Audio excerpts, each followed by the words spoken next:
रूही सिर्फ 5 महीने की थी जब उसे निमोनिया हुआ और उसके हाथ पैर नीले पड़ने लगे। जब जांच कराई तो पता चला रूही के छोटे से दिल में एक बड़ा सा छेद है। पैसे ना होने के कारण उसके माँ बाप उसकी सर्जरी नहीं करा पा रहे थे। तभी उन्हें पता चला सर्वोदय हॉस्पिटल की एक स्कीम नन्ही धड़कन के बारे में, जिसमें हॉस्पिटल फ्री हार्ट सर्जरीज कराता है। आज 2 साल बाद सर्जरी कराकर रूही से एक बहुत ही बढ़िया जीवन जी रही है। आपका बी द चेंज पॉडकास्ट भी इस मुहिम का हिस्सा बना है। मेरी आप सबसे रिक्वेस्ट है कि हमें रूही जैसे बच्चे जिनको फ्री हार्ट सर्जरीज रिक्वायर्ड है, उन्हें ढूंढने में, आइडेंटिफाई करने में हमारी मदद करें।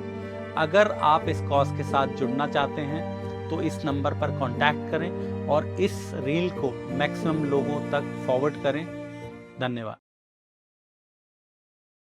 जिसको देखा कि भाई भगवा कपड़े में कोई आता है वो डकैत हो जाते हैं। इतने वर्षों से मुसलमान का धर्म चल रहा है, लेकिन कोई मुझे बता दे सनातन की आयु कितने हैं, कितने वर्षों से, कितने अरबों खरबों सालों से चल रहा है। पूजा करने बैठते हैं तो आजकल बच्चों का इंटरेस्ट नहीं है। आम बात हो गई, कोई महात्मा दिख जाए, अरे वो देखो ये खा जाएगा बाबा तेरे को। अब बाबा आदमी थोड़ी ये खा जाता है। भी ऐसा नहीं लगता कि कोई रिलैक्स है, हर समय स्ट्रेस और एंजाइटी रहती है। इनकी मानसिक स्थिति पागलों के जैसी हो जाएगी आने वाले समय में। मेडिटेशन करना चाह रहा है, उसमें करने का सही तरीका क्या है, कैसे शुरुआत करें? ये तुम्हारे विचारों में नहीं आना चाहिए कि बंदर पेड़ से गिर गया, बोलो आएगा कि नहीं आएगा। मूर्ति पूजा के बारे में बहुत सारे भ्रम फैलाए जाते हैं। मूर्ति पूजा करनी नहीं चाहिए व्यक्ति को बिल्कुल भी। अगर आप करते हैं तो आज से बंद कर देना। मन भटकता क्यों है? कि व्यक्ति को पूजा का वो टाइम तय करना चाहिए। इस दिन पे बाल नहीं धोने, इस दिन पर नाखून नहीं काटने। नॉनवेज भी खा रहे हैं लोग, वो ये है कि मंगल को नहीं खाते। अब बाल कटवाने, अगर कोई व्यक्ति शनिवार को बाल कटवा रहा है या फिर नाखून काट रहा है। बद्रीनाथ के कपाट खुलने का एक निश्चित समय होता है, उसका क्या महत्व है? क्या आपको पता है कि जब बद्रीनाथ जी के कपाट बंद हो जाते हैं, पाप धोने का तरीका क्या है? तो इस कलयुग में पाप धोने का जो सबसे श्रेष्ठ उपाय बताया गया,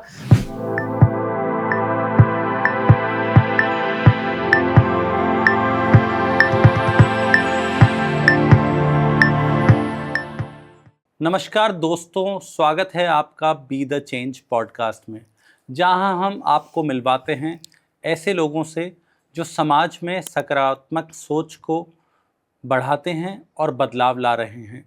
इसी कड़ी में आज हम आपको एक ऐसे कथावाचक, एक ऐसे कर्मयोगी से मिलवाने आए हैं जो 5 वर्ष की उम्र से भागवत का पाठ कर रहे हैं और अपनी बातों से, अपने संदेश से दुनिया को नए जीने की तरीका बता रहे हैं।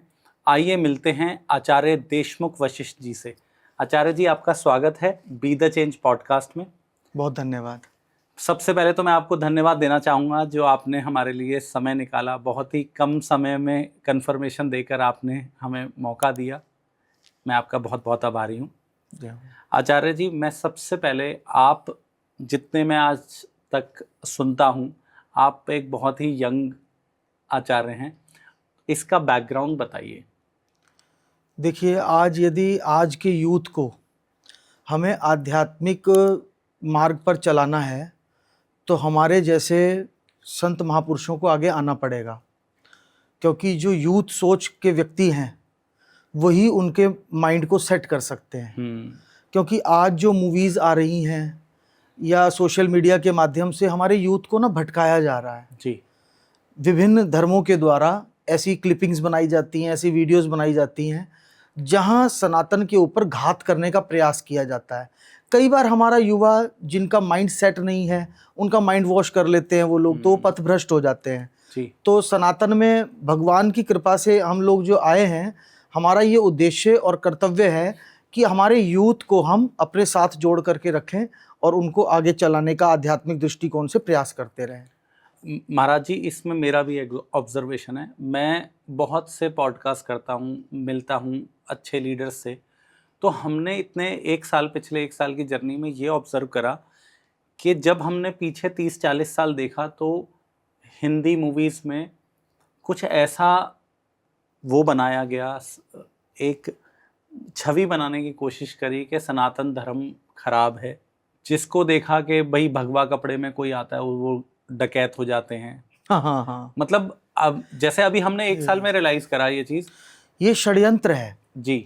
ये ऐसा नहीं कि बिना सोचे समझे हो रहा है, ये सोची समझी साजिश है और बड़ा सोच करके ऐसा बनाया जाता है। विलेन दिखाएंगे, आप देखो उसे तिलक लगा रखा होगा और डाकू को तिलक लगा रखा होगा, भगवे कपड़ों में डकैत दिखा देंगे जी। या फिर जैसे पीके जैसी मूवीज आती हैं तो हमारे भगवान शंकर के अभिषेक पर उंगली उठा देंगे, है ना, जो एक समय में 5-5 किलो मीट उठा करके खा जाए, वो लोग हमारे सनातन पर उंगली उठाने का प्रयास करते हैं। तो ये बड़ी षड्यंत्र है, सोची समझी साजिश हो रही है। इसके लिए हमारे यूथ को समझना होगा। लेकिन आपको ऐसा लगता नहीं कि महाराज जी हम साजिश तो होती रहेगी, लेकिन कहीं ना कहीं हम इतने साल इन चीजों से अवगत ही नहीं थे? ऐसा क्यों था? नहीं, ऐसा नहीं है कि अवगत नहीं थे। देखो, सनातन के ऊपर ये घात करते रहे हमेशा से, और हम लोग सहते मुगल काल से भी चला, अंग्रेजों के द्वारा भी सनातन पे घात हुआ, वर्तमान में भी हो रहा है। जो सेकुलरिज्म है ये सनातन पे घात कर रहा है, लेकिन सनातन का जो परचम है ना, वो लहराता रहा, लहराता रहेगा। उसको कोई उखाड़ नहीं सकता है, उसका ये बाल भी बांका नहीं कर सकते हैं। हाँ, थोड़ा बहुत ऊंच नीच की बातें ये लोग कर लेते हैं, लेकिन हाँ, आज जो समय वर्तमान चल रहा है, ऐसे मीडिया के माध्यम से मैसेजेस गलत जा रहे हैं, तो हमारे को कर्तव्य बनता है, जो हम सनातनी हैं, अपने परिवार को कम से कम, हम बहुत बड़े सब्जेक्ट की बात नहीं करते, प्रत्येक सनातनी को अपने परिवार के बच्चों को माइंड सेट करना चाहिए, उन्हें समझाना चाहिए कि सनातन से श्रेष्ठ कुछ नहीं, सनातन से पुरातन कुछ नहीं, सनातन से अच्छा कुछ नहीं, और अपने मन को कहीं भटकने मत दो। तो जब ऐसे परिवार में शिक्षा मिलने लग जाएगी तो सनातन मजबूत होगा अपने आप में, और यही हमारा उद्देश्य है। गुरुजी, सनातन धर्म एक्चुअल में है क्या? हम मतलब बहुत ज़्यादा क्लैरिटी नहीं है, हमारी एज में भी नहीं है, हम आगे बच्चों को क्या देंगे? सनातन धर्म एक्चुअल में हिंदुइज्म है, क्या है? सनातन धर्म की परिभाषा क्या है? सनातन धर्म की परिभाषा आप ऐसे समझो कि कोई व्यक्ति त्रेता में आया, कोई सतयुग में आया, कोई द्वापर में आया, तो कई लोग हमारे से पूछते हैं, बोले सनातन को बनाया किसने? क्या राम ने सनातन को बनाया? क्या कृष्ण ने सनातन को बनाया? या फिर भगवान शिव ने सनातन को बनाया? तो सच्चाई यह है कि ये भी सनातन धर्म में जन्म लेकर के आए हैं। राम जी का जन्म किस में हुआ? सनातन धर्म में हुआ। कृष्ण का जन्म किस में हुआ? सनातन धर्म में हुआ। तो इसका मतलब जिसका कोई था ही नहीं है, जिसका कोई पता ही नहीं कब से प्रारंभ हुआ, जब से सृष्टि प्रारंभ हुई तब से सनातन धर्म था। बाकी जितने धर्म है आप उनकी आयु कैलकुलेट कर सकते हैं। सिख धर्म है, उनकी आयु कैलकुलेट कर सकते हैं, भाई इतने साल से सिख धर्म चल रहा है जी, इतने वर्षों से मुसलमान का धर्म चल रहा है, इतने वर्षों से ईसाई का धर्म चल रहा है। लेकिन कोई मुझे बता दे सनातन की आयु कितने हैं, कितने वर्षों से, कितने अरबों खरबों सालों से चल रहा है? कोई बता नहीं सकता, क्योंकि रामकृष्ण भी इसमें आए हैं। सबसे पुरातन धर्म यही है, तो सनातन से श्रेष्ठ और कुछ नहीं हो सकता है। सनातन इसलिए श्रेष्ठ है क्योंकि सनातन क्या कहता है? सर्वे भवन्तु सुखिनः, सर्वे सन्तु निरामया, सर्वे भद्राणि पश्यन्तु, माँ कश्चित् दुर्भाग भवेत्। सनातन धर्म मेरे घर का कल्याण हो ये नहीं बोलता कभी भी। सनातन धर्म कभी ये नहीं बोलता मेरे मोहल्ला के कल्याण हो, पूरे जग। सनातन धर्म कभी ये नहीं बोलता कि मेरे स्टेट का कल्याण हो। सनातन ये नहीं कहता दिल्ली का कल्याण हो। सनातन ये नहीं कहता भारतवर्ष का कल्याण हो। सनातन जब भी कहता है वो कहता है विश्व का कल्याण हो। और विश्व में तो पाकिस्तान भी आ गया, विश्व में तो चाइना भी आ गया, ये तो हमारे कट्टर दुश्मन है। उसके बाद भी हम इनके कल्याण की बात करते हैं। जो शत्रु को भी हृदय से लगाने का सामर्थ्य रखता है वो सनातन धर्म होता है। और वही सनातन धर्मी है जो अपने शत्रु को भी हृदय से लगा करके उसके मन के विचारों को बदल देता है। गुरुजी, अब अगर मैं आपसे ये बात जैसे आपने बताई कि सोच रहे हैं कि अगर सभी धर्मों की डेट पता है हमें, कब जैनिज़्म शुरू हुआ, कब सिखिज़्म शुरू हुआ और कब ईसाई शुरू हुए, कब मुस्लिम शुरू हुए, इसका मतलब जब वो धर्म नहीं थे उससे पहले जो इंसान थे तो वो सबसे पुराने धर्म को ही बिलोंग करते थे, सब सनातनी थे। तो इसका मतलब जो अभी धरती पे है उनका सबका बेस वो सनातन ही है। बेस देखो, सोना एक ही होता है, उससे अगर हाथ का बना तो कड़ा बन गया, उंगली की बनी तो अंगूठी बन गई, कान का बना तो बाली बन गया, नाक का बना तो नथनी कह दिया, माथे का बना तो माथा टीका हो गया, गले का बना कंठहार हो गया, है तो सोना ही जी। तो ये सब सनातनी है और सनातन के ही निकले हुए सब ये हैं। और सच्चाई ये है कि मरने के बाद वहां भी सनातन परंपरा ही है, ऊपर कोई अलग नहीं चलता है। ऊपर ऐसा नहीं कि क्रिश्चियंस के लिए कोई अलग सिस्टम चल रहा है या मुस्लिम के लिए कोई अलग चल रहा है। जो राक्षस वृत्ति के काम यहाँ कर रहे हैं वो ऊपर सनातनी पद्धति से नर्क को भोगेंगे। और जो सनातन संस्कृति को मान करके एक अच्छा जीवन जी रहे हैं या फिर अपने जीवन में सत्य धर्म आदि को पालन कर रहे हैं, वो आगे चल करके खूब आनंदित जीवन में ही प्राप्त करेंगे। अभी अपने बच्चों को सनातनी, हम बाय बर्थ तो हम हैं सनातनी, हम अपने घर में भी वही कल्चर चला रहे हैं, लेकिन आज का युवा स्कूल्स, वेस्टर्न स्कूल्स में पढ़ रहे हैं, इंग्लिश स्कूल्स में, उनका माइंडसेट ही, मतलब हम लोग पूजा करने बैठते हैं तो आजकल बच्चों का इंटरेस्ट नहीं है, मंदिर जाने में इंटरेस्ट नहीं है। और वो काउंटर जवाब जब देते हैं तो मैं बहुत से लोगों से बात करता हूँ कि पेरेंट्स के पास जवाब नहीं होता कि मूर्ति पूजा क्यों करें, क्या रखा है। अभी जैसे मैं कल महाकाल के दर्शन करके आया हूँ, आज मुझे महसूस हो रहा है कि क्या मिला है, कि वो भव्य क्या नज़ारा था और क्या वो दर्शन थे और कितनी शक्ति, ऊर्जा निकलती है। पर आज हम अपने बच्चों को कैसे इस सनातन धर्म से जोड़े रखें, क्योंकि हम सनातन जैसे जैसे डाइल्यूट हो रहा, आने वाला समय हमारे लिए बहुत खतरनाक होने वाला है। देखो, इसमें बच्चा मॉडर्न एजुकेशन में जा रहा है, कोई दोष नहीं है जी। दोष माता पिता का है। वर्तमान में हम ये कह रहे हैं जी हमारा बच्चा धर्म को समझ नहीं रहा है, पूजा पद्धति को समझ नहीं रहा है, मूर्ति पूजा को समझ नहीं रहा है, इसमें दोष माता पिता का है जी। क्योंकि जब बालक छोटा होता है तो सबसे पहले गुरु कौन होते हैं? सबसे पहली गुरु माँ होती है, उसके पिता उसके गुरु होते हैं। और माता पिता जैसा उसको चलना सिखाते हैं वैसा वो चलने लग जाता है। 5 वर्ष की आयु के बच्चे का जितना बुद्धि होती है उतनी बुद्धि आगे कभी नहीं रहती है। धीरे धीरे जैसे जैसे एज बढ़ेगी, विज्ञान कहता है उसके सोचने समझने की, यादाश्त की शक्ति घटती जाएगी। जो मैं 5 साल में कैचिंग पावर थी, क्योंकि दिमाग में कुछ था ही नहीं, खाली किताब थी, उस पर जैसा लिख दिया वो छप जाएगा। अब माता पिता खुद ही आपस में लड़ रहे हैं, एक दूसरे को गाली दे रहे हैं, शराब पी करके पिता घर पर आ रहा है, बच्चों पे क्या उसका असर पड़ेगा? माँ किटी पार्टियों में घूम रही है, बच्चों पे क्या असर पड़ेगा? इसमें आप दोष किसी बच्चे पे नहीं लगा सकते हैं। स्कूल तो वो कितने घंटे, 4 घंटे 5 घंटे, बाकी घंटे तो घर पे माता पिता के सानिध्य में ही है ना। तो ये माता पिता का परम धर्म बनता है कि अपने बच्चे को सनातनी बनाएं, उसके लिए उसको मंदिर लेकर के जाएं, संत महापुरुषों के पास बिठाएं, गुरुजनों के सानिध्य में बिठाएं। ऐसा ना कहें कि बाबा चोर है। आज एक आम बात हो गई, कोई महात्मा दिख जाए, अरे वो देखो ये खा जाएगा बाबा तेरे को। अब बाबा आदमी थोड़ी ये खा जाता है, उनको ये कहना चाहिए सम्मानित है, संत जन है, इनके संस्कारों से कुछ ग्रहण करो। तो ये माता पिता का धर्म बनता है, सनातन के लिए बहुत आवश्यक बनता है। अब गुरुजी, मैं एक और चीज़ देख रहा हूँ कि आज आप भी ऑब्जर्व कर रहे होंगे कि बहुत ही आसपास देखें तो लोग, जैसे सिटी लाइफ बहुत ज़्यादा स्ट्रेस में है, जॉब कर रहे हैं लोग, कंप्यूटर पे लगे हुए हैं, गाड़ी में अगर जाओ तो आप आसपास की गाड़ी में देखो सब फ़ोन में लगे हुए हैं, ट्रेन में ट्रैवल करो, एरोप्लेन में ट्रैवल करो, ऑब्जर्व करो आसपास तो हर कोई फ़ोन में लगा हुआ है और चेहरे पे किसी के भी ऐसा नहीं लगता कि कोई रिलैक्स है, हर समय स्ट्रेस और एंग्जाइटी रहती है। इसका क्या कारण है? ये मोबाइल ने पागल कर दिया, और अगर इसको व्यक्तियों ने नहीं छोड़ा, 24 घंटे जो मोबाइल चला रहे हैं, इनकी मानसिक स्थिति पागलों के जैसी हो जाएगी आने वाले समय में। विज्ञान भी इस बात को कह रहा है कि एक समय सीमा से अधिक अगर कोई टैब्स चला रहा है, मोबाइल चला रहा है, गूगल चला रहा है, इंटरनेट चला रहा है, उसकी मानसिक स्थिति के ऊपर बहुत बड़ा, नसों के ऊपर बहुत बड़ा प्रभाव पड़ता है, दबाव पड़ता है। तो उसके लिए हमें ध्यान से जुड़ना चाहिए, मेडिटेशन करना चाहिए, ओमकार का उच्चारण करना चाहिए ताकि माइंड को रिलैक्स किया जा सके। क्योंकि जब तक व्यक्ति स्ट्रेस में रहेगा उसकी निर्णय शक्ति समाप्त होती चली जाएगी, डिसीजन पावर उसका वीक होता चला जाएगा, उसकी स्मरण शक्ति खराब हो जाएगी। आज ज़्यादा मोबाइल चलाने वाले बच्चों की स्मरण शक्ति नहीं है बढ़िया, भूल जाते हैं, छोटी छोटी बात भूल जाते हैं, अभी बताई भूल गए। या बड़े व्यक्ति को भी देख लो कि जी अब हमें याद नहीं रहता, उसके पीछे कारण यही है, 24 घंटे मोबाइल आंखों के माध्यम से दिमाग के ऊपर उसका बहुत बड़ा असर पड़ता है। तो ये पागल कर रहा है व्यक्ति को, एक समय की सीमा में उसको यूज करना चाहिए बस।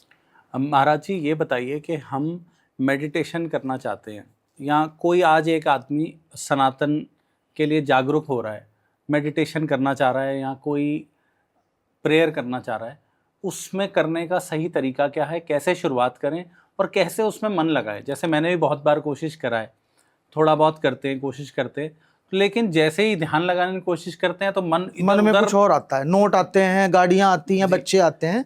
उसका रीज़न क्या है कि आज तक जो ध्यान लोगों को बताया गया वो सिस्टम ही गलत बताया गया। अब आपको जिसने भी ध्यान करने के लिए कहा उसने कहा जी आप ध्यान करो, मन में कोई विचार नहीं आना चाहिए। आप कोशिश करते हैं मन में विचार ना आए, हम उसी को फाइट करते रहते हैं। आप जब कोशिश करते हैं मन में विचार ना आए तो उतने ज्यादा विचार आते हैं। अगर मैं आपसे ये कहूं कि भाई आप ये सोचो कि एक पेड़ देखो, पेड़ दिख रहा है आपको? हाँ जी दिख रहा है। पेड़ के ऊपर बंदर दिख रहा है? हाँ जी दिख रहा है। अच्छा ये देखो बंदर केला खा रहा है? हाँ जी केला खा रहा है। बोले पेड़ से बंदर नीचे गिर गया, इसको देखना नहीं, ये तुम देखना नहीं बिल्कुल भी, ये तुम्हारे विचारों में नहीं आना चाहिए कि बंदर पेड़ से गिर गया। बोलो आएगा कि नहीं आएगा? आएगा। रोक ही नहीं सकता, आप रोक नहीं सकते हैं उसको। तो जितना आप विचारों को रोकने की चेष्टा करेंगे विचार उतने ज्यादा आएंगे। मन का क्या कनेक्शन है? मन में विचार चोरी से आता है। जब आप मन को देखने लग जाते हैं तो विचार आना बंद हो जाता है। तो आपने जो ध्यान की बात करी, सबसे पहली बात तो उसमें ये याद रखनी चाहिए, कभी भी विचारों को रोकना नहीं, उनका स्वागत करना। 10 साल पुराने विचार आ रहे हैं, 20 साल पुराने विचार आ रहे हैं, उन्हें को आओ, जितने विचार आना चाहते हो आओ, उन्हें देखते जाओ बैठ करके।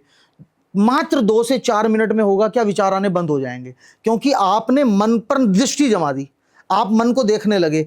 जैसे ही आप मन को देखने लगे, अब मन ने कहा भाई ये तो मुझे देख रहा है, विचार नहीं, क्योंकि विचार चोरी से आना था, विचार आने बंद हो जाएंगे।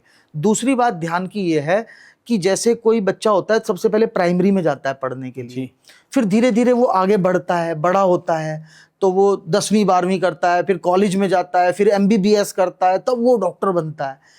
अगर कोई ये कहे जी पैदा होता बच्चा MBBS बन जाए, पॉसिबल है? अब ध्यान में यही हो रहा है कि आप लोग सीधा MBBS वाला MD वाला ध्यान करना चाह रहे हो। बालक जब पैदा होता है तो पहले 9 महीने माँ के गर्भ में रहता है। तो मैं हमेशा कहा करता हूं सबसे पहले जो माँ के गर्भ में उसकी तैयारी होती है ना, संस्कार होता है। तो सबसे पहले तो ध्यान के लिए आपको वैसे तैयार होना पड़ेगा 9 महीने तक, कि आप माँ के गर्भ में हैं और अभी आप ध्यान के लिए तैयार हो रहे हैं। तो 9 महीने सबसे पहले व्यक्ति को एक काम करना चाहिए, उसे स्टिल बैठना चाहिए। 9 महीने तक वो जहां बैठा है, उसकी जितनी आयु है उतने मिनट, मान लो 40 इयर्स का है तो 40 मिनट्स तक वो ऐसे बैठ गया आइज बंद करके, वो ऐसे बैठ गया हाथ जोड़ के बैठ गया, तो 40 मिनट तक वो आइज बंद करके बैठा है। ना हाथ हिल रहे हैं, ना पाँव हिल रहे हैं, ना आइज हिल रही हैं, ना जीवा हिल रही है, वो स्टिल बैठा है और जो विचार आ रहे हैं उनको देख रहा है। मना नहीं करता हूं मैं सबसे अलग चलता हूं। मैं कहता हूं विचारों को जितना देखना देखो। तो 9 महीने तक सबसे पहला जो चरण है वो शरीर को स्टेबल करना। हम लोग कहते हैं जी हमारे मन स्थिर हो जाए, हमारे विचार स्थिर हो जाए। आज व्यक्ति कहता है महाराज जी को ऐसा ध्यान बताओ मन स्थिर हो जाए, महाराज जी को ऐसा ध्यान बताओ विचार स्थिर हो जाए। सबसे पहले तो शरीर को स्थिर करना पड़ेगा। दुर्भाग्य की बात आज हमारा शरीर ही स्थिर नहीं है। आप बैठते कभी यहाँ खुजली होती है, आप बिना मूवमेंट के बैठ नहीं सकते हैं।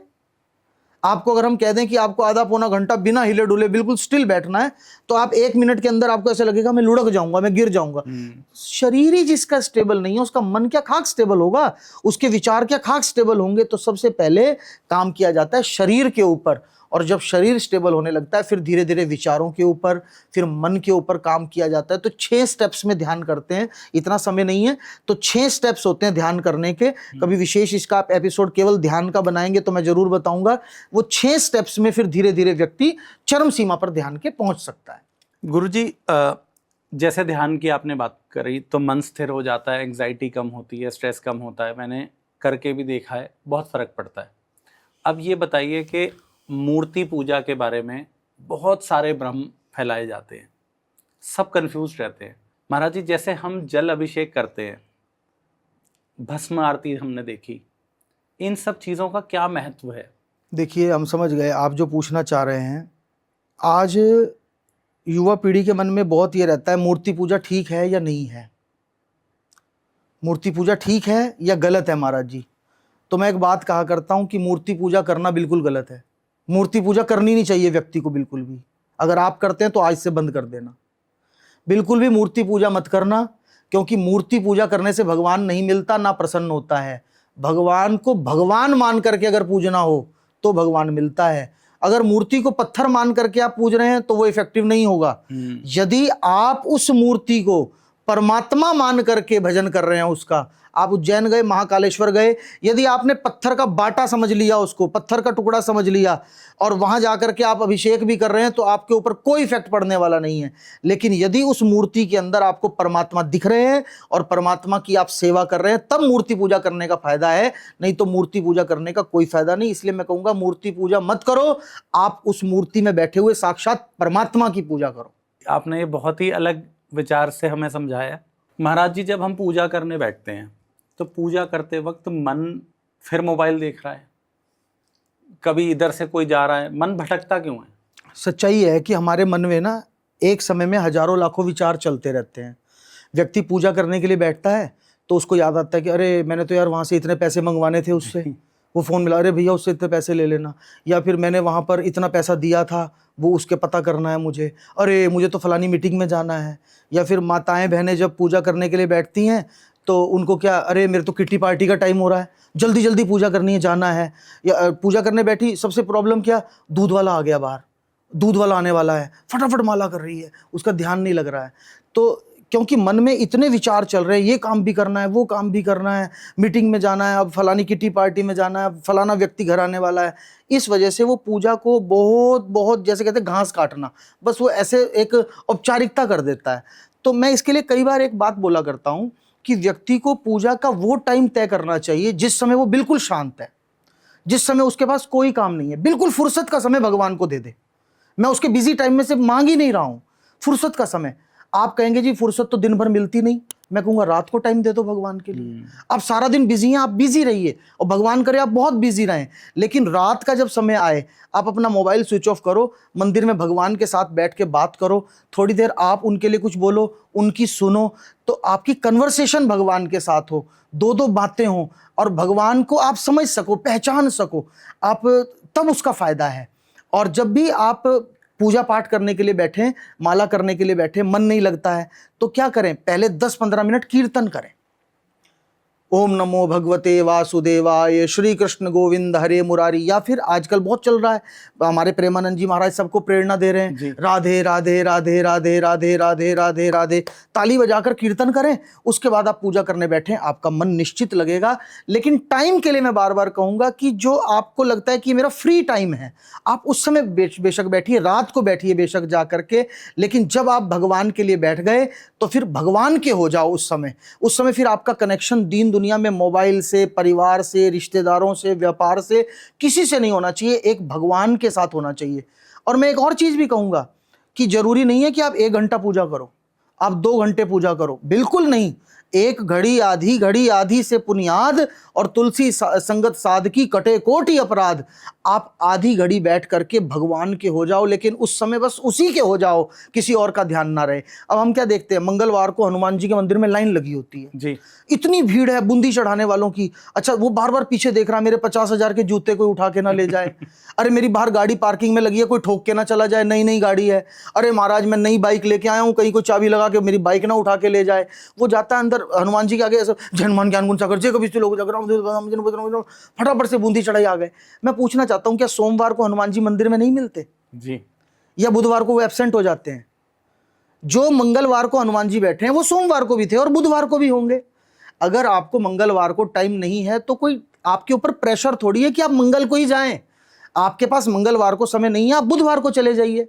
मैं देखता हूं मंगलवार को तो बूंदी का ढेर लग जाता है, पहाड़ बन जाता है, और बुधवार को हनुमान जी देखते हैं कोई तो आ जाए जो बूंदी चढ़ा दे। आप बुधवार को जाएंगे तो फायदा क्या होगा? आप बुधवार को हनुमान जी के मंदिर जाएंगे, वहां शांति होगी। जय हनुमान ज्ञान गुण सागर, जय कपीस तिहु लोक उजागर, रामदूत अतुलित बलधामा, अंजनी पुत्र पवन सुत नामा। ऐसे गा गा के हनुमान चालीसा जब उनको सुनाओगे, राम नाम सुनाओगे, हनुमान जी आपके मन की बात सुनेंगे। तो आप जरूरी नहीं कि एक फिक्स वार है भगवान के लिए, सारे वार भगवान के ही हैं। सोमवार से लेकर के रविवार तक सब वार हनुमान जी के हैं, सब वार भगवान शंकर के हैं। जिस दिन तेरे पास फुर्सत है, लेकिन जाना ऐसे कि उस वहां जाने के बाद फिर या तो परमात्मा हो या तू हो, फिर दो के सिवा कोई और बीच में बाधा आनी नहीं चाहिए। तो मन में विचार बहुत पैदा होते रहते हैं, बहुत सारी बातें आती रहती हैं, तो उसका एक ही तरीका है कि हम एक तो कीर्तन करके भजन करना प्रारंभ करें, और दूसरा चाहे रात को आप करिए, चाहे रात को आप 10 बजे बैठ जाओ, 11 बजे बैठ जाओ, बिल्कुल फुर्सत में आकर के। मैं अपने बताऊं आपको सत्य बात, दिन में बहुत बिजी शेड्यूल रहता है, तो हम जब अपनी माँ को प्रसन्न करने के लिए बैठते हैं, त्रिपुर सुंदरी को, हम रात्रि बैठ जाते हैं। मोबाइल पे पता है कॉल नहीं आएगा अब किसी का, अब कोई आकर के डोर भी नॉक नहीं करेगा, अब फैमिली भी परेशान नहीं करेगी। हम 11 बजे बैठ गए रात्रि को, पता लगा सुबह के 6 बज गए माँ से बात करते करते। ये आनंद है ना। अब हम बैठे हैं, कभी फैमिली आ रही है, कभी डोर नॉक कर रहा है, कभी मोबाइल की घंटी बज रही है, कभी डोर बेल बज रही है, नहीं आता आनंद। बिल्कुल एकांत वातावरण बना करके और भगवान का नाम संकीर्तन करके फिर पूजा पाठ करें, मन लगेगा निश्चित आपका। मन को कंट्रोल करने का आपने जैसे बताया कि किसी भी समय में जब हम खाली हों उस समय हम कर सकते हैं। जैसे बहुत सारे हमारे सनातन धर्म में जैसे हम लोग हवन भी करते हैं, अलग अलग दिन पे अलग अलग पूजा होती है।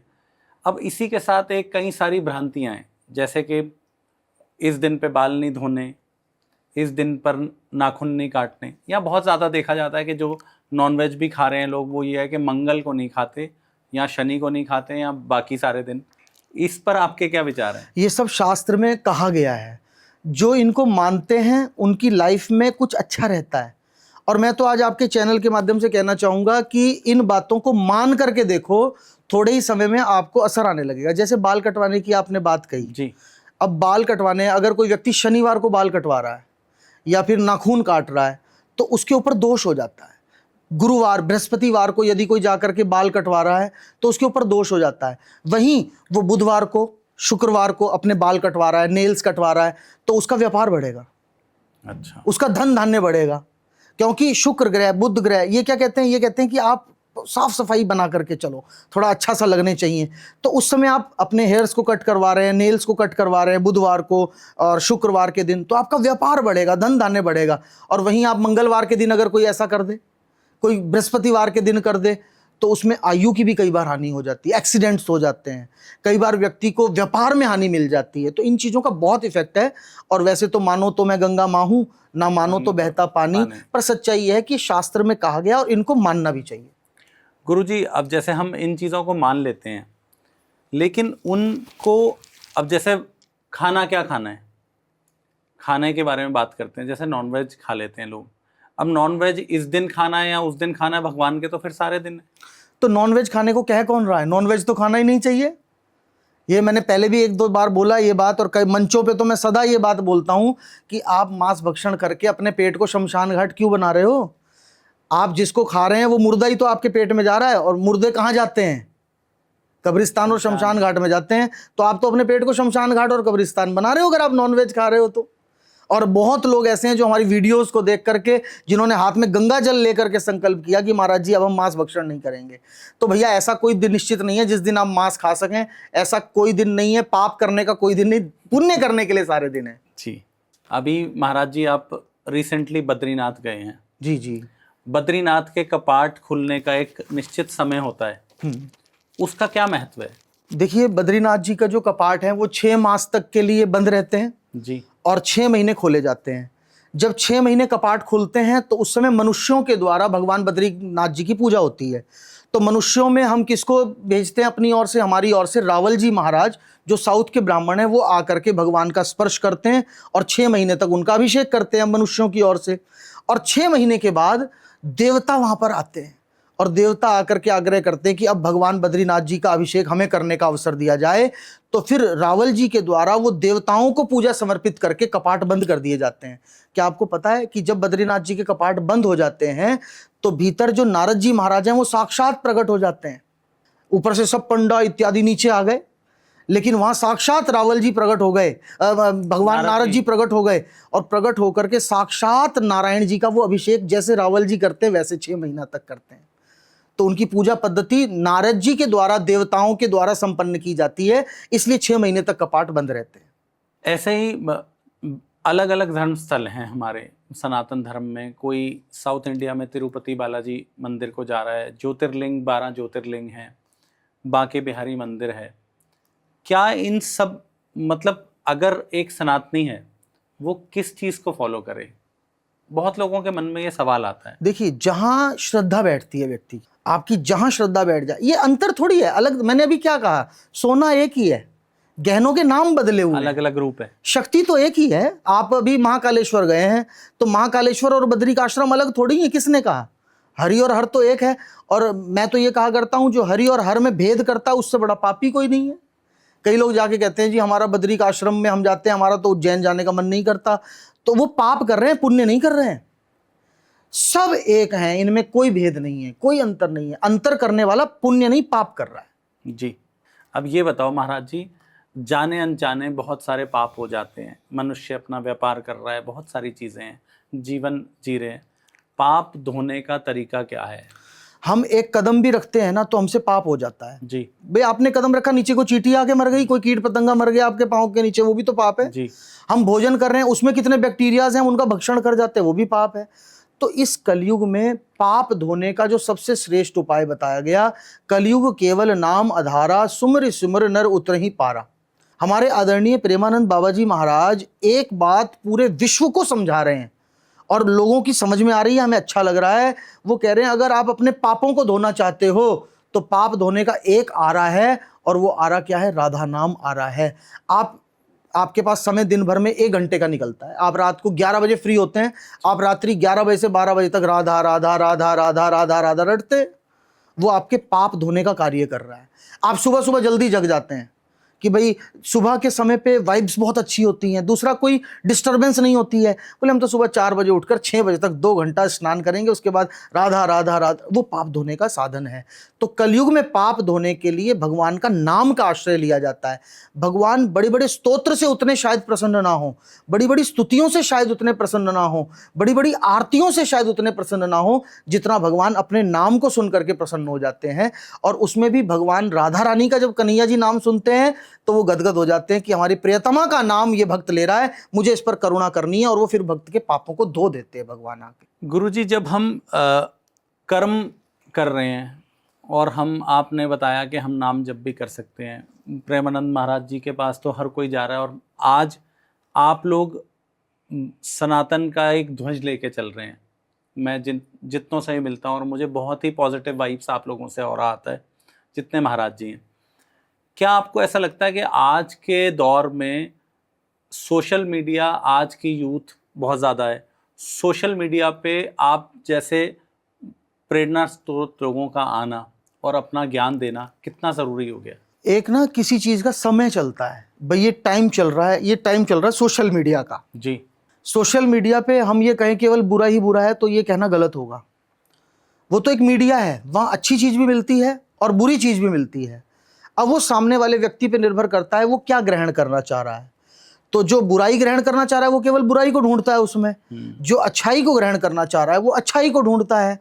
लेकिन आज सोशल मीडिया के माध्यम से यूथ तक पहुंचने के लिए मैं तो कहूँगा कि जितने भी प्रचारक हैं, जितने भी सनातन धर्म का प्रचार प्रसार करने वाले हैं, उन्हें सोशल मीडिया पे खूब रहना चाहिए और अपने विचारों को सोशल मीडिया के माध्यम से जन जन तक पहुंचाना चाहिए, जिससे वो केवल बुराई को ग्रहण ना करें, अपितु उनका माइंडसेट अच्छा बने, माइंड वॉश होता रहे और वो अच्छी विचारधारा को लेकर के। तो बहुत आवश्यक है सोशल मीडिया पर रहना। मैंने बहुत लोगों को सुना अभी पिछले 1-2 साल में ना, और मैंने देखा जैसे प्रेमानंद महाराज जी की भी रील्स आती हैं, उनका ऑफिशियल चैनल है, और भी बहुत सारे, आपको भी देखा मैंने, तो मुझे इतनी कई ऐसी चीज़ें ऐसी लगी, और शेयर करते हम लोग बुरी चीज़ों को, मजाक के मीम्स को, बॉलीवुड को, हर चीज़ को शेयर करते हैं, और इन चीज़ों को भी शेयर करने वाले लाखों तादाद हैं। मतलब ऐसे लोग भी हैं जो सोशल मीडिया सिर्फ गलत चीज़ों के लिए नहीं आ रहे, और उनसे मुझे लग रहा है कि बहुत पॉजिटिव इम्पैक्ट माइंडसेट पे पड़ रहा है,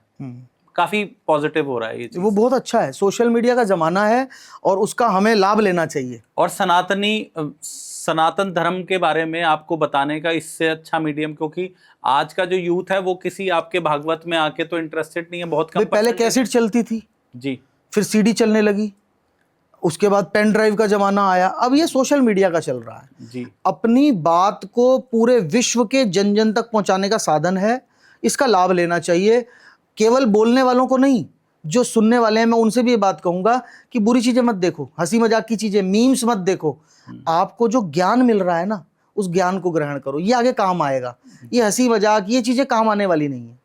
गुरुजी, आजकल हम देख रहे हैं कि जैसे कोर्ट में चले जाओ तो ज़्यादातर जो केस हैं वो सिविल केसेस हैं। भाई भाई का दुश्मन है, प्रॉपर्टी के पीछे लड़ रहे हैं, व्यापार के पीछे लड़ रहे हैं। आज ऐसी जो स्थिति पे लोग हैं उनको आप क्या मैसेज देना चाहेंगे? देखिए, ये संस्कारहीनता है और कुछ नहीं है। यदि संस्कार होते और उन्होंने कभी रामचरितमानस का अध्ययन किया होता तो उन्हें इस बात का ज्ञान होता कि भाई भाई का कर्म थोड़ी सी जमीन और थोड़े से धन के लिए लड़ना नहीं है, बल्कि अपने भाई को अधिक दे करके उसका प्रेम पाना सबसे महत्वपूर्ण है। जी। देखो, जो हम उससे भाई से कोई व्यक्ति ले रहा है, हिस्सा ले रहा है, मैं कहा करता हूं अगर भाई से कुछ बांटना है ना तो जमीन का हिस्सा नहीं बांटना चाहिए, धन का हिस्सा नहीं बांटना चाहिए, भाई से बांटना चाहिए, उसके दुख दर्द को बांटना चाहिए। सबसे ऊंची प्रेम सगाई। पर दुर्भाग्य की बात, आज भाई भाई केवल जमीन जायदाद के लिए लड़ रहे हैं, प्यार तो कहीं रह ही नहीं गया। जी। और प्रेम नहीं तो फिर किस काम का? हमारे युगों में ये बताया गया, आप देखो ना,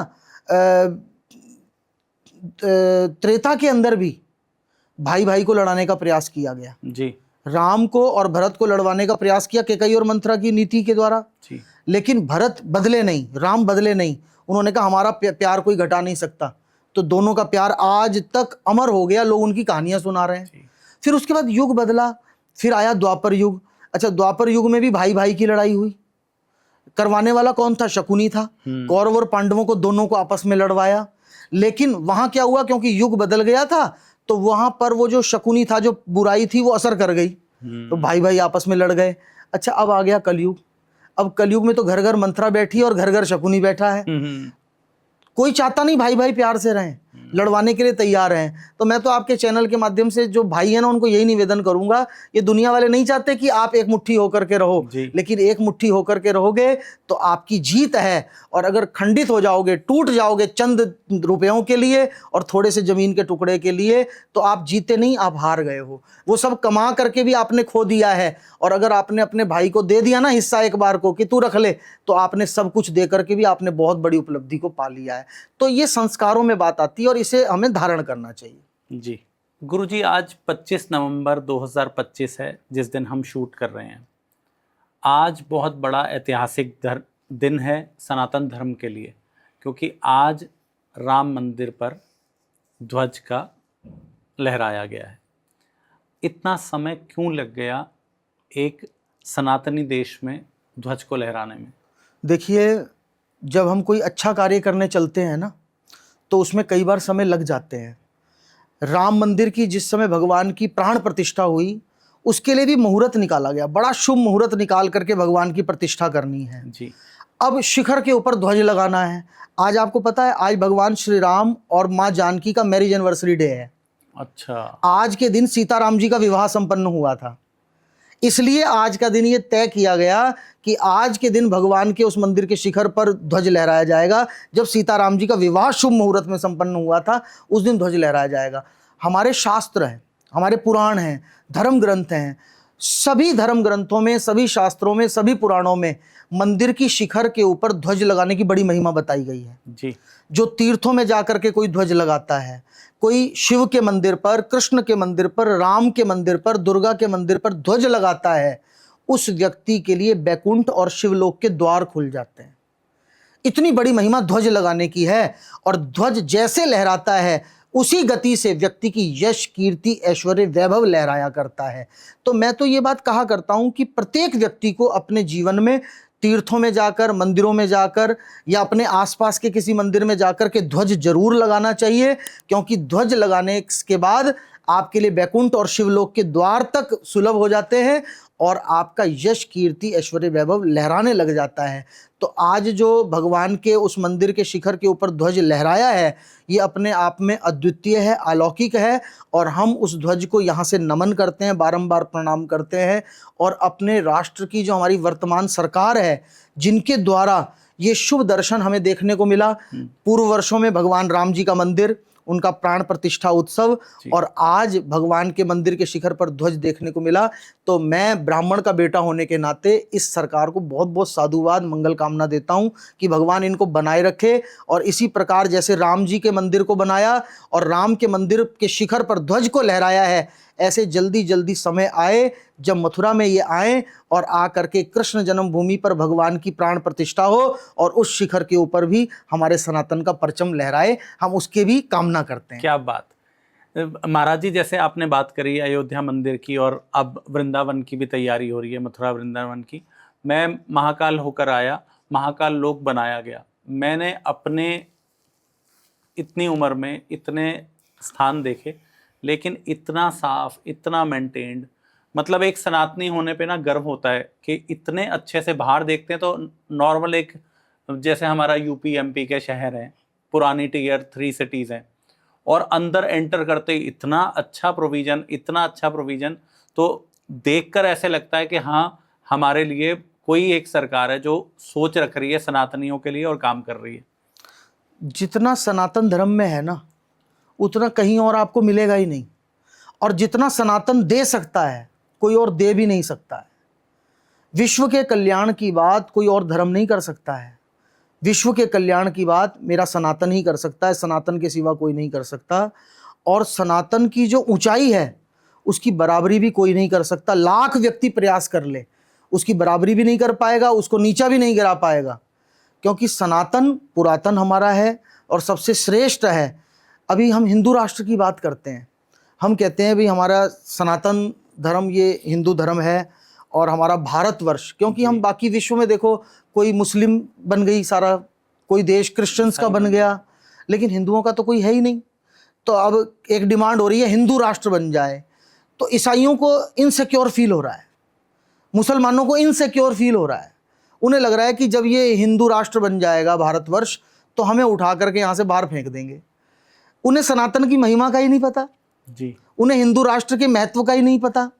भैया सच्चाई यह है कि सनातन धर्म और हिंदू राष्ट्र ये अपने हृदय से लगाने वाले हैं, किसी का गला काटने वाले नहीं हैं। गला काटने वाले जो होंगे वो होंगे, हम उन्हें नहीं जानते हैं, लेकिन मेरा सनातन धर्म, मेरा भारतवर्ष, मेरा हिंदू समाज ये गले काटना नहीं जानता है। ये तो गले काटने वालों को भी गले लगाना जानता है और उनको गले लगा करके उनके भी कल्याण की कामना करता है। ये सनातन धर्म है।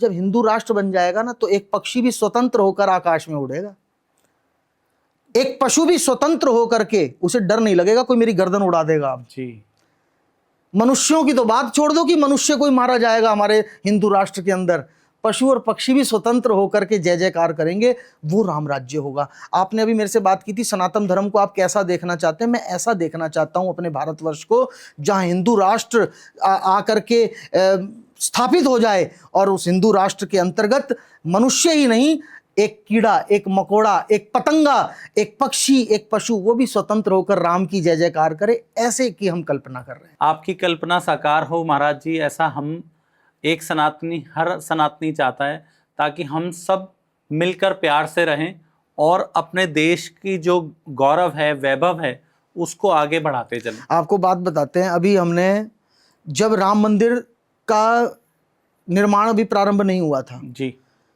चल रहा था कि राम मंदिर बनना चाहिए, राम मंदिर बनना चाहिए, मुहिम प्रारंभ हुई, तो हमारे दादाजी के द्वारा 7.5 साल तक 1.25 लाख हनुमान चालीसा जी का पाठ डोर टू डोर जाके किया गया। घर घर जाके हनुमान चालीसा करके एक अलग जगाई गई, राम मंदिर की स्थापना होनी चाहिए, राम मंदिर की स्थापना होनी चाहिए, और वो हो गई। अब अपने पूज्य दादाजी के पद चिन्हों पर चलते हुए उनकी प्रेरणा से हमने ये संकल्प लिया है कि 12 दिसंबर से, आने वाली जो 12 दिसंबर है, जी। अभिजीत मुहूर्त में हम 1.25 लाख हनुमान चालीसा प्रारंभ करेंगे उस दिन। उसमें कितने वर्ष लगेंगे वो प्रभु जानते हैं, जी, वो 2 साल में हो, 2.5 साल में हो, प्रभु जानते हैं, लेकिन उस दिन हम डोर टू डोर जा करके हनुमान चालीसा करने का संकल्प पूरा शुरू करेंगे, और वो हमारा संकल्प पूरे भारतवर्ष में चलेगा। घर घर जा करके हनुमान चालीसा करेंगे, और वो उसका लक्ष्य केवल एक होगा कि जैसे राम जी का मंदिर अयोध्या में स्थापित हो गया, ऐसे मथुरा में भगवान कृष्ण लला का मंदिर स्थापित हो जाए। कृष्ण लला हम आएंगे और मंदिर वहीं बनाएंगे। तो ये हमने संकल्प लिया है 1.25 लाख हनुमान चालीसा का। और अब ये घर घर इसकी हम मुहिम लेकर के चलेंगे और अपने जो सनातनी हैं, जो हिंदू हैं, उनको सनातन की जो मर्यादाएं हैं, जो उसके नियम हैं, उनसे हम उन्हें अवगत कराएंगे और प्रयास करेंगे कि वो हमारे जो युवा हैं वो भटके नहीं। आज क्या हो रहा है, लव जिहाद में हमारी बेटियां भाग जाती हैं, बहुत ज़्यादा होता है। अब लव जिहाद में हमारी बेटियां भाग रही हैं, उनको कैसे कंट्रोल किया जाए, उन्हें क्या करना है। अब जो मैंने ये 1.25 लाख हनुमान चालीसा की मुहिम चलाई है, मैं जिस घर में जाकर के हनुमान चालीसा पढ़ूंगा, उसके बाद वहां युवा बच्चे भी बैठे होंगे, उनको हम ऐसा समझाएंगे, उनके ब्रेन को हम ऐसा बनाएंगे कि मुस्लिम कितना भी लव जिहाद का प्रयास कर ले, वो हमारी बेटियों को पथ से भटका नहीं पाएगा।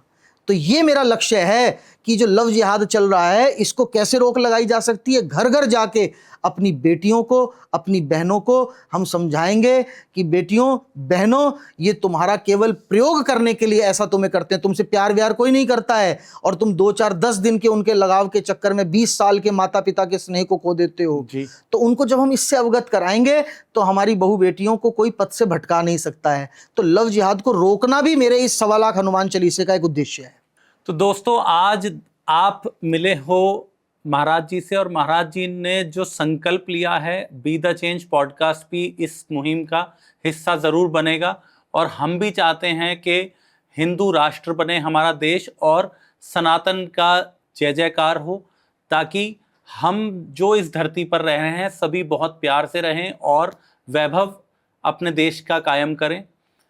आइए एक बार फिर से आचार्य जी से ये जान लेते हैं कि जीवन जीने का सही तरीका क्या है। अंत में आप हमारे दर्शकों को बताएं कि जीवन जीने की सही पद्धति क्या है, जो आपने मेंशन किया कि हम जाके बताएंगे। अगर उसके बारे में कुछ आप बताना चाहें तो बताएं। देखिए, हम बताते हैं उसके लिए। आप अगर ये सोचते हो कि आपके मंदिर जाने से भगवान खुश होगा, तो ये गलत सोच है। आपके माला जप करने से भगवान खुश होगा, ये गलत सोच है आपकी। आपके वेद पुराण पढ़ने से भगवान खुश होगा, ये गलत सोच है आपकी। आपके बद्रीनाथ, केदारनाथ, उज्जैन जाने से भगवान खुश होगा, ये गलत सोच है आपकी। भगवान आपके तीर्थ करने से, दान करने से कहीं ज़्यादा खुश तब होता है जब आप भगवान के नियमों को मानने लग जाते हो। तो मैं एक बात जरूर कहना चाहूँगा आज आपके चैनल के माध्यम से, भैया आप कुछ भी मत कर पाओ, आपका बिजी शेड्यूल है, आप ऑफिसर हैं, आप पढ़ने वाले हैं, आपके पास समय नहीं है, लेकिन मैं ये जरूर चाहूँगा कि आप वो करो जो भगवान ने नियम बनाए हैं। और जब हम भगवान के नियमों को मानने लग जाते हैं तो भगवान की पूजा सारी संपन्न हो जाती है, भगवान का आशीर्वाद मिलने लग जाता है। तो भगवान के नियमों को माना जाए। जी, वो नियम क्या है? भगवान के देखो नियम क्या है कि किसी का बुरा नहीं करें हम, किसी के साथ छल नहीं करें, किसी से पैसा ले लिया, लेकर के वापस नहीं दे रहे हैं, ये भगवान के नियमों का उल्लंघन करना है। किसी का हक खाना, किसी के लिए बुरी कामना करना, ये सब क्या है? भगवान के नियमों का उल्लंघन करना है। आज बाहर चल रहे हैं, शराब पी रहा है व्यक्ति, मांस खा रहा है, अभी आपने मांस खाने की बात करी, ये भगवान के नियमों का उल्लंघन ही तो है जी। कब राम जी ने कहा कि आप मांस खाइए? कब कृष्ण ने कहा आप मांस खाइए? कब दुर्गा ने कहा आप मांस खाइए? तो जब भगवान ने नियम नहीं बनाया तो हम उसको क्यों अपने जीवन में धारण कर रहे हैं? किसी का हक ना खाएं, किसी का बुरा ना चाहें, किसी के लिए हम बुरा ना सोचें, है ना, और बुरी चीजों को जीवन में ग्रहण ना करें, अच्छाई को हम जीवन में ग्रहण करें, यही तो भगवान के नियम है। और क्या नियम है? और जो इन नियमों को मानता है वो सब अच्छा है। कई लोग आपने देखे होंगे जो ना तो मंदिर जाते हैं, ना वो कोई भजन करते हैं, ना कोई पूजा करते हैं, लेकिन वो कभी किसी से झूठ नहीं बोलते। उन्होंने नियम बनाया, बोले हम झूठ नहीं बोलते भैया, सच बोलते हैं। किसी का हक नहीं खाते, सबके लिए रोज प्रार्थना करते हैं भगवान सबका भला करे। ऐसे व्यक्ति से भगवान प्रसन्न होता है। अब व्यक्ति मंदिर भी जा रहा है, दान भी कर रहा है और करोड़ों का घोटाला कर रहा है, आप बताओ क्या भगवान खुश होंगे उससे? आप दिन भर मंदिर में बैठे, रात को आकर के आपने पैग लगा लिया, तो भगवान खुश होंगे क्या? बिल्कुल खुश नहीं होंगे। तो भगवान तब खुश होते हैं जब हम उनके नियमों को मानते हैं जी। और जो हमारे ग्रंथ हैं वो नियमावली है एक तरीके से। आप ग्रंथों का अध्ययन कीजिए, उनको सुनिए, आपको पता चलेगा भगवान आपसे क्या कामना कर रहे हैं, सो आप धारण करिए जीवन में। महाराज जी, एक पर्सनल सवाल जी, शादीशुदा लाइफ में अपनी बेटर हाफ को, पत्नी को खुश कैसे रखा जाए? हाँ, पत्नी को तो प्रसन्न रखना बहुत जरूरी है जी। और मैं तो ये कहूँगा उसको उपहार दिया जाए, और पत्नी को जब हम उपहार देते हैं तो उपहार देने से पत्नी प्रसन्न होती है। तो अपनी पत्नी को प्रसन्न रखने के लिए व्यक्ति को चाहिए कि प्रत्येक शुक्रवार को जब वो ऑफिस से, अपने कार्य क्षेत्र से घर लौट के आए, तो कोई भी एक छोटी सी चीज, बड़ी सी चीज अपनी पत्नी के लिए उपहार स्वरूप लेकर के आए, उससे होगा क्या, वो व्यक्ति का धन बढ़ेगा। जब वो अपनी पत्नी को फ्राइडे के दिन में कोई गिफ्ट देगा, कोई उपहार देगा, तो उसका धन धान्य बढ़ेगा। और विशेष अगर उसके अंदर वो परफ्यूम लेकर के आ रहा है और परफ्यूम ला करके अपनी वाइफ को गिफ्ट दे रहा है, तो उसके धन धान्य की वृद्धि होगी, उसका व्यापार बढ़ेगा और उसका पारिवारिक जो प्रेम है वो तनाव कम होगा और प्रेम बढ़ेगा। क्योंकि शुक्र जो है वो पति और पत्नी के प्रेम का सूचक है, और उसमें अगर शुक्रवार के दिन में वो एक परफ्यूम ला करके वाइफ को गिफ्ट दे रहा है या कुछ और चीज ला करके गिफ्ट दे रहा है, तो गिफ्ट देने से, उपहार देने से उनके संबंधों में सुधार आएगा। और शुक्रवार के दिन विशेष रूप से जब देगा तो उनका प्रेम बहुत बढ़ेगा। और ये जरूरी भी है। आज हम देख रहे हैं कि बहुत बड़ी परसेंटेज बढ़ती जा रही है, तलाक की, डिवोर्स केस बढ़ते जा रहे हैं। तो ये एक उपाय बहुत अच्छा है कि फ्राइडे अपनी वाइफ के लिए कोई गिफ्ट लेकर के आओ।